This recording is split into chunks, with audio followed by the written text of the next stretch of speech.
Hola, hola, ¿qué tal? ¿Cómo están? Espero que se encuentren muy bien.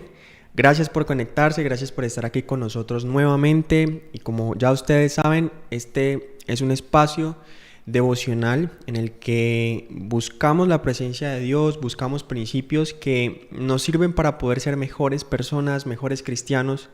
Y es por eso que en este momento yo le quiero pedir que sea usted descansando en este momento, que suelte toda distracción, toda aquella cosa que lo pueda llevar por un momento a pensar en algo diferente a lo que queremos hacer en este momento y que sea usted pudiendo cerrar sus ojos y pedirle al Señor que sea hablando a su vida en estos momentos.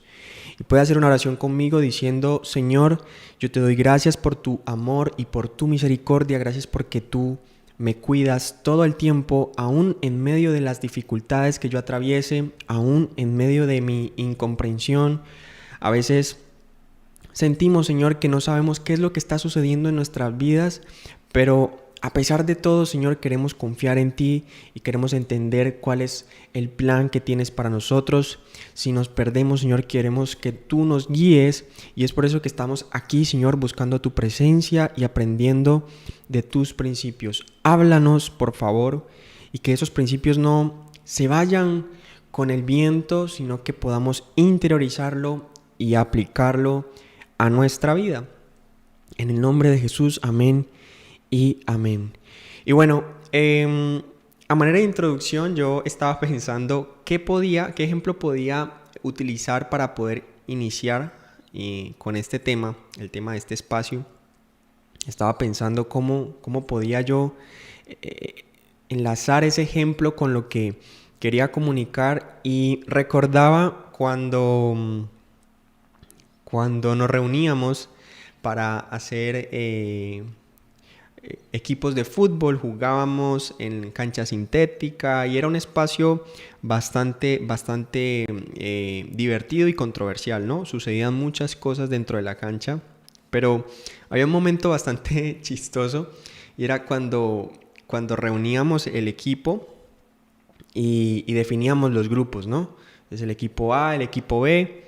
Y entonces siempre habían unos capitanes y ellos decidían quién se iba para el equipo de cada quien. Y luego está esta situación inesperada en la que el malo del grupo, por X o Y circunstancia, quedaba en el equipo de los mejores, ¿no? Y es curioso porque incluso tú te llegas a preguntar, bueno, ¿esa persona qué hace allí? ¿O cuál es el motivo por el cual lo escogieron, no? Y pensaba en este ejemplo precisamente porque nosotros como hijos de Dios y como individuos que transitamos por la vida, yo creo que en algún momento nos hemos llegado a preguntar ¿por qué estamos donde estamos? ¿Y cuál es la razón por la cual me escogieron a mí para ciertas cosas? Puede que sea una posición de privilegio, pero también hay momentos en los que podemos estar en una posición en la que nos sentimos incomprendidos, sentimos que no estamos en el lugar que quisiéramos estar o estamos atravesando por un momento difícil y la pregunta es ¿por qué Dios me escoge o por qué de alguna manera me encuentro en este lugar? ¿Por qué me escogieron a mí? ¿Cuál es la razón de ser o para qué me quieren en esta posición? ¿Qué es lo que Dios me quiere enseñar? Muchas veces nos hemos preguntado o nosotros mismos nos cuestionamos ¿qué es lo que yo necesito entender para poder superar esta situación? Y a veces sentimos que estamos como en un círculo vicioso y no sabemos hacia dónde dirigirnos, ¿no? ¿Cuántos de nosotros no podemos sentir en algunos momentos que en nuestra vida suceden cosas que no tienen ningún tipo de explicación? ¿Por qué me escogieron a mí y para qué me quieren en el lugar donde estoy? Partiendo del hecho claramente de que Dios tiene un plan para nuestra vida, que nosotros creemos fielmente que hay un propósito preestablecido para nuestra vida, muchas veces podemos llegar a preguntarnos esto, ¿no? Y yo creo que si podemos darnos la tarea de analizar ciertos personajes bíblicos, también podemos encontrar de algún modo que estos personajes también tuvieron las mismas preguntas. ¿Cómo fue que Dios escoge a este personaje? ¿Cómo Jesús escoge a un Judas o a un Saulo? Y yo quiero que en este momento vayamos a Hechos y analicemos la vida de Pablo. Pablo es conocido por ser quien escribe la gran mayoría del Nuevo Testamento y de algún modo siempre está como bien visto, ¿no? Está visto como el santo, el que luchó por el evangelio, el que peleó, el que quería hacer grandes cosas. Y es un referente, ¿no? Es un modelo a seguir, porque a pesar de que estaba todo en su contra, él seguía perseverando con la fe de que lo que él estaba haciendo y el evangelio era algo que iba a trascender en el tiempo. Pero luego está este pasaje bíblico que quiero que estudiemos un poco, o que al menos nos demos la oportunidad de leer para entender este relato en el que Saulo, en ese momento, Pablo, se encontraba. Lea conmigo, por favor, Hechos 9 del 1 al 9, dice en la Nueva Versión Internacional. Dice: mientras tanto, Saulo, respirando aún amenazas de muerte contra los discípulos del Señor, se presentó al sumo sacerdote y le pidió cartas de extradición para las sinagogas de Damasco. Tenía la intención de encontrar y llevarse presos a Jerusalén a todos los que pertenecieran al camino, fueran hombres o mujeres. En el viaje sucedió que al acercarse a Damasco, una luz del cielo relampagueó de repente a su alrededor. Él cayó al suelo y oyó una voz que le decía: Saulo, Saulo, ¿por qué me persigues? ¿Quién eres, Señor?, preguntó. Yo soy Jesús a quien tú persigues, le contestó la voz. Levántate y entra en la ciudad, que allí se te dirá lo que tienes que hacer. Versículo 7. Los hombres que viajaban con Saulo se detuvieron atónitos porque oían la voz, pero no veían a nadie. Saulo se levantó del suelo, pero cuando abrió los ojos no podía ver. Así que lo tomaron de la mano y lo llevaron a Damasco. Estuvo ciego 3 días sin comer ni beber nada. Había en Damasco un discípulo llamado Ananías, a quien el Señor llamó en una visión. Bueno, podemos dejarlo hasta ahí, versículo 9, versículo 10. Básicamente, este relato cuenta la historia de Saulo en ese momento, quien tenía una posición ante el gobierno de ese entonces, pidiendo unas cartas de extradición para todos los cristianos. Resulta que para la ley los cristianos estaban yendo en contra y de repente Saulo siente el deseo ferviente de hacer algo por su creencia en ese momento. La ley para él era lo más importante y entonces decide atacar a los cristianos quienes estaban en contra de la ley de ese momento. Él pide las cartas de extradición, reúne un grupo y él decide que va a acabar con todos los cristianos. Toma un burro, un caballo, lo que usted quiera imaginarse, y sale hacia Damasco, y cuando está llegando allá, un relámpago cae cerca de él, él se cae al piso, queda ciego, y entonces tuvo un encuentro con Jesús. Este es el relato de que Pablo, en ese momento Saulo, tiene un encuentro con Jesús. Y es curioso porque, como les venía comentando, sufrió muchísimo a causa del evangelio. Se cuenta que hay una forma de tortura que sucedía en ese momento, y era que luego de que fuesen apedreados, encarcelados y todo lo que usted se pueda imaginar, hay un momento en el que a ellos los atan de manos y de pies y son arrojados a un barranco. Y si luego de esto ellos sobreviven, desde allí ellos empiezan a lanzarle piedras hasta que éste muera. Y si no muere, entonces lo encarcelan. Y todo esto se dice que Pablo tuvo que atravesarlo. ¿Cómo se pasa de un extremo al otro? ¿Cómo pasas de ser perseguidor de cristianos a aquel que defiende el evangelio y sufre el evangelio? ¿Cuántos de nosotros hemos tenido esas transformaciones en nuestra vida? O al menos, si tú no las has tenido, tal vez en algún momento de tu vida lo vayas a experimentar. Y el primer punto del cual quiero hablar es que precisamente Jesús busca personas en movimiento. ¿Por qué Jesús escogería a alguien como Saulo, quien persigue cristianos? No está haciendo la voluntad de Dios, está haciendo cosas que no están bien, que atentan contra el propósito de Dios para su pueblo. Y Jesús decide utilizarlo a él para posteriormente convertirlo en aquel que escribe más del 70% del Nuevo Testamento.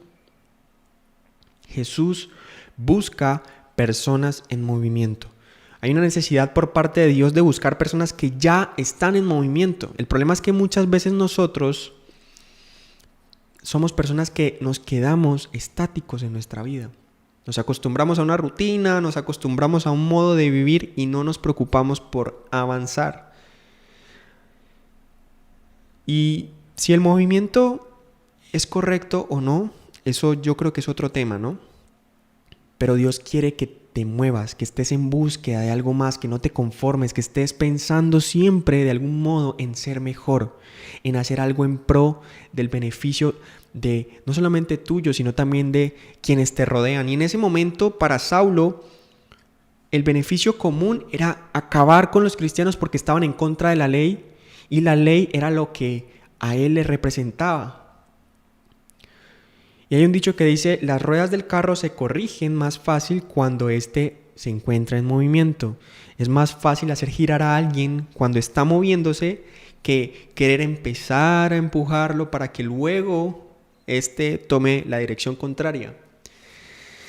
Nuestro problema muchas veces es que somos estáticos, muchachos, y eso nos impide de alguna manera poder llegar a esos lugares en los que Dios nos quiere poner. No entendemos que Dios busca seres en movimiento. Yo no sé si usted ha tenido la oportunidad de entrar a un baño de centro comercial. Yo espero que sí. Si no, lo invito a que conozca un centro comercial. Pero es curioso porque hay baños, bueno, no todos. Eso depende de la tecnología que hayan invertido en los baños. Pero hay unos que son con movimiento, ¿no? Entonces tú te aplicas el jabón, te estregas las manitos y cuando metes las manos en el grifo y empiezas a moverlas, inmediatamente empieza a salir el agua, ¿no? Y esta dinámica me parece curiosa porque es precisamente esto lo que sucede con Dios. Nosotros a veces nos paramos frente al grifo y empezamos a renegarle al grifo y le decimos: pero ¿por qué no tengo para comer? ¿Por qué mi familia es así como es? ¿Por qué mis hijos son como son? ¿Por qué mi trabajo es como es? ¿Por qué las cosas no funcionan como yo las espero? Estoy cansado de esto, soy pobre, soy rico, tengo ansiedad, tengo depresión, tengo esto, lo otro, y aquí y allá. Y nos quejamos cuando la indicación que vemos frente al espejo del baño del centro comercial es: meta las manos debajo del grifo y empiece a moverlas para que descienda el agua. Y usted buscándole la llave, pero ¿por dónde es que sale el agua? Muchas veces nos encontramos de esta misma manera con Dios, renegando, y no entendemos que lo que debemos hacer es empezar a movernos. A veces esperamos a que Dios actúe en nuestra situación y nos quedamos estáticos. Quiero un carro, Señor. Y te quedas estático. No vas y cotizas cuánto cuesta el carro que quieres. No vas y preguntas qué es lo que tú realmente necesitas para poder llegar a cumplir el propósito de tener el carro. Y es muy importante que de alguna manera nosotros podamos entender que Dios está esperando a que tú te muevas para que Él actúe. Hay cosas que suceden solo cuando te mueves, no importa cuánta habilidad tengas, no importa. Si tú eres muy bueno para la ingeniería, para la mecánica, para la arquitectura, no importa qué tan bueno seas, si no te estás moviendo, créeme, no van a llegar las cosas. Y Dios busca personas en movimiento. Busquemos a Dios y eso nos va a permitir de alguna manera poder llegar a los lugares que Él está pidiendo que lleguemos. Pero por las acciones de Pablo o Saulo en ese momento, jamás escogeríamos nosotros a alguien como él, precisamente porque entendemos que estaba persiguiendo cristianos en ese momento. Pero hay un segundo punto que quiero que entendamos y es que Jesús se enfoca en quién eres, no en lo que haces. ¿Tú alguna vez te has preguntado quién tú eres? ¿O constantemente te autodescalificas por tus acciones? Es que yo quiero bajar de peso, pero constantemente estoy haciendo cosas que me suben de peso. Entonces, de algún modo es importante que podamos nosotros entender que hay acciones que necesitamos corregir para ser mejores personas, pero eso no significa que esas acciones representen lo que nosotros somos como personas. Dios no se deja engañar por tus acciones, Él sabe exactamente quién eres y la identidad que tienes. Muchas veces olvidamos quiénes somos, olvidamos cuál es nuestra esencia, porque nos metemos en un camino angosto, lleno de piedras, en donde olvidamos qué es lo que somos. Si eres una persona tóxica, si eres una persona celosa, si eres una persona mentirosa, si eres una persona impuntual, eso no es lo que tú eres en esencia. Son acciones que estás cometiendo que te están llevando por otro camino. Pero eso no significa que tú seas aquello que haces. Y Dios, afortunadamente, no se deja confundir por esto. Él sigue creyendo en ti y en tu esencia. Ahora, ¿tú conoces cuál es tu esencia? Si no sabes cuál es tu esencia, entonces empieza a buscarla. Y de esta manera podrás, de algún modo, mejorar tu estilo de vida. Algunos cristianos piensan, incluso yo he escuchado a personas sobre todo mayores que dicen no hablemos de mi pasado antes de conocer el evangelio porque era un pasado oscuro en el que solamente estaban las tinieblas y yo no quiero recordar eso porque yo no era una buena persona. Todas estas cosas sirven y sirvieron en su momento para pulir el carácter de la persona que eres hoy y la persona que debes ser mañana. Dios usa todo lo que tienes y todo lo que eres para que ese propósito se cumpla en tu vida. Quién eres es mucho más importante que lo que haces. Lo que tú eres es mucho más importante que lo que tú haces. Y este punto es muy importante porque de algún modo nosotros sabemos que las cosas suceden por una razón. El problema y el detalle más importante es que muchas veces olvidamos que lo más importante no es entender en el momento la razón por la cual suceden las cosas, sino asumir que el hecho de que estén sucediendo nos va a llevar a ser mejores personas. Que podamos ser conscientes y poder analizar aquellas cosas que están sucediendo en nuestra vida para poder avanzar y cumplir ese propósito. Y el tercer y último punto que quería compartir con ustedes es que a veces tenemos dudas de lo que es el pecado, ¿no? A veces en nuestra vida cristiana, como hijos de Dios, como practicantes de la fe y nuestra espiritualidad, que se construye todos los días, nos cuestionamos mucho qué es el pecado. Tenemos muchas culpas en nuestro corazón, en nuestra mente. Y yo quiero en este momento resumir ese concepto, porque hay muchas cosas que dicen ser pecado y que la iglesia prohíbe y no sé qué, pero yo quiero que tú puedas entender este concepto para poder de alguna manera pensar antes de actuar y poder tomar la mejor decisión. Etimológicamente, el significado de pecado también implica errar al blanco. Errar al blanco. ¿Cuál es tu objetivo?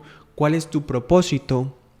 Cuando fallas al blanco, entonces estás pecando, estás errando. Y hay cosas que nosotros decidimos para nuestra vida que nos alejan de ese propósito. Una relación puede alejarnos del propósito. Una mala decisión con aquello que queremos estudiar, con aquello que queremos emprender, el país donde queremos vivir, esas cosas pueden alejarnos de nuestro propósito.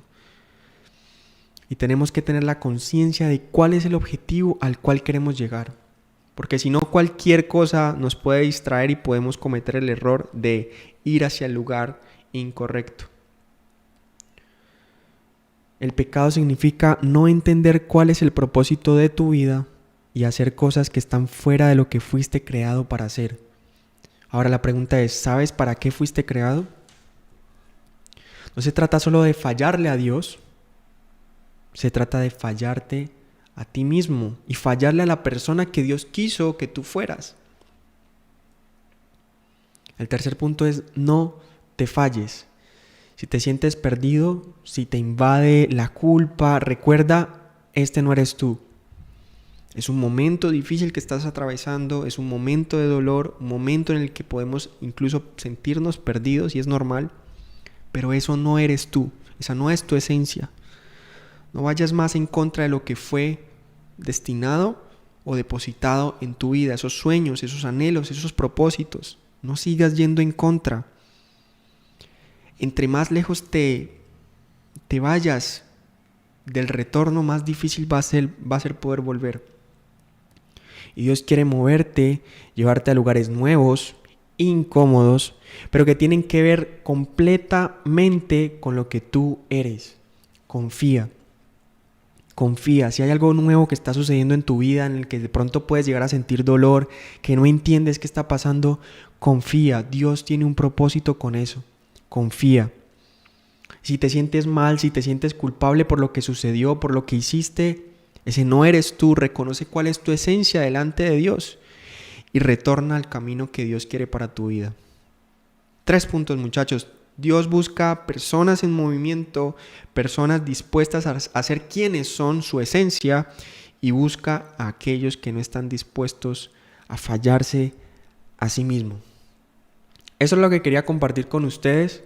Espero que haya sido un espacio de bendición para ustedes, que lo puedan interiorizar estos 3 pequeños puntos. Tengamos en cuenta la vida de Saulo, posteriormente Pablo. Hubo una transformación y nosotros también podemos transformar nuestra vida. Dios les bendiga, gracias por conectarse, no olviden compartir, dar un me gusta y espero que podamos volvernos a ver en una próxima oportunidad. Hasta luego.